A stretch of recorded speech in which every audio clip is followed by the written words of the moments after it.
Hey guys, it's me. I wanted to do this live really quick because I've been thinking over the last couple of days about something that's been bugging me, but I kind of wanted to wait for the media and the press to die down about the whole drama between me and Cardi to talk about something that's kind of serious, especially since I have a lot of new followers who seem interested in the other side of the debate and what Black conservatives are talking about. So in this debate between me and Cardi made a lot of personal attacks on me. I didn't return the favor. It would have been pretty classless. But I want to particularly talk about her attacks on my husband because of the color of his skin, right? So we live in a society right now that is super racialized. And you have a bunch of entertainers that are telling you that there's racism everywhere and that everything they're doing is because they want to combat racism.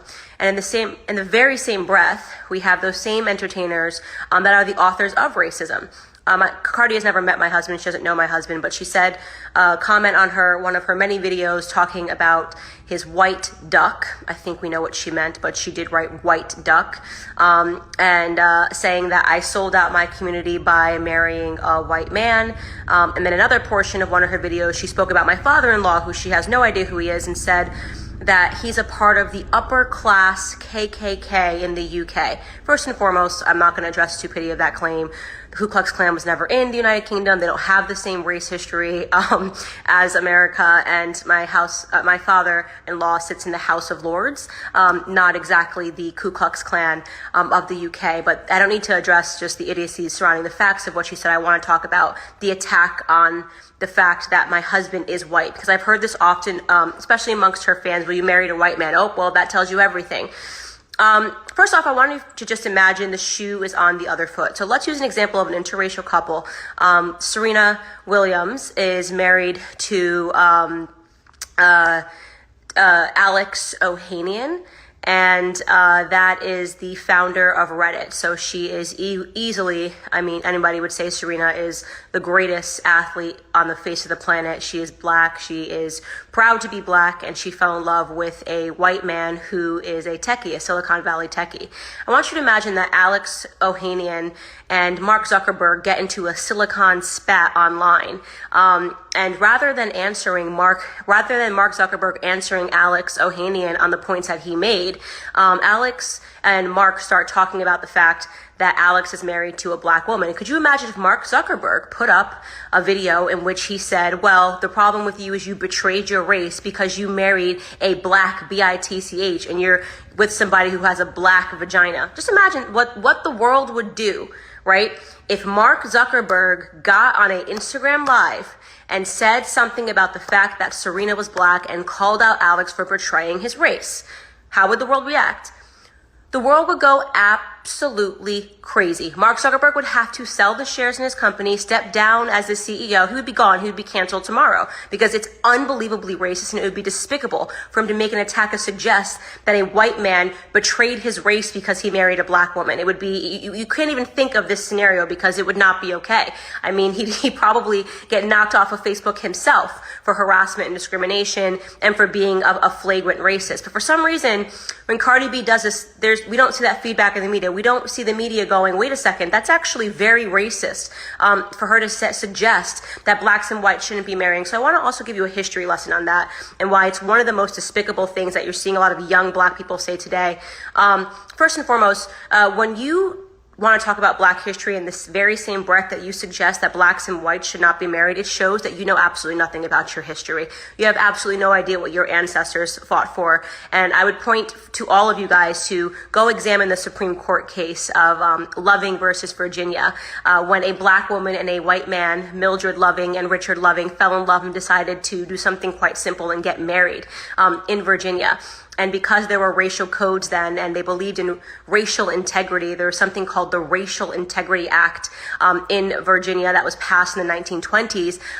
They arrested them and they sentenced them to a year in prison. So just imagine our Black ancestors being sentenced to a year in prison because they simply fell in love with a white man. This was a sort of discrimination and racism that went on in the South all over America.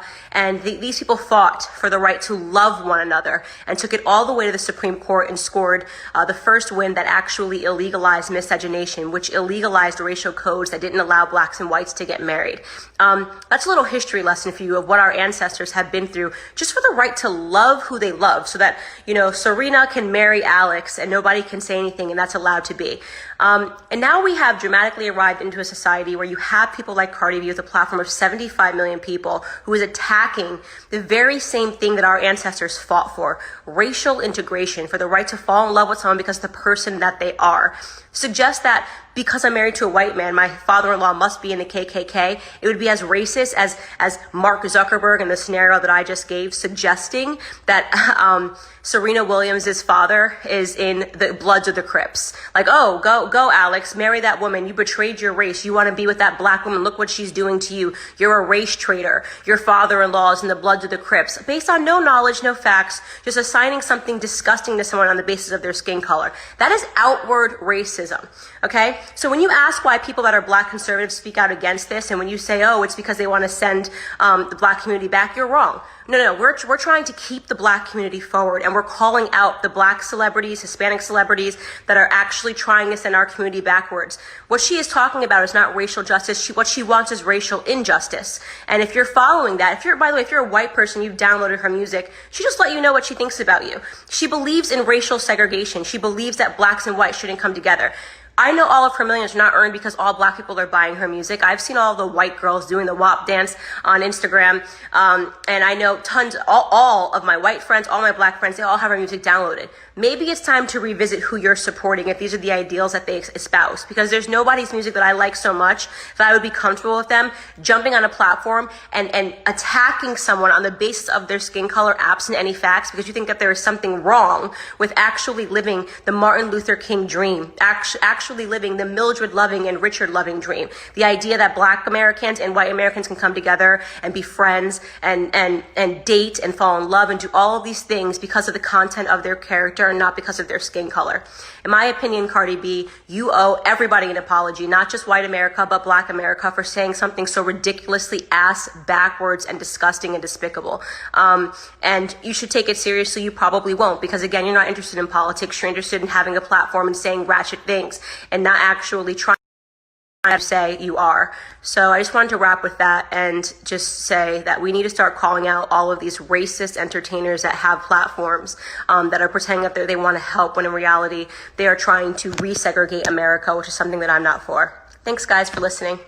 Oh, and buy my book, Blackout. We're actually number 3 in the nation right now, which is so incredible, and I want to be number 1, so thanks.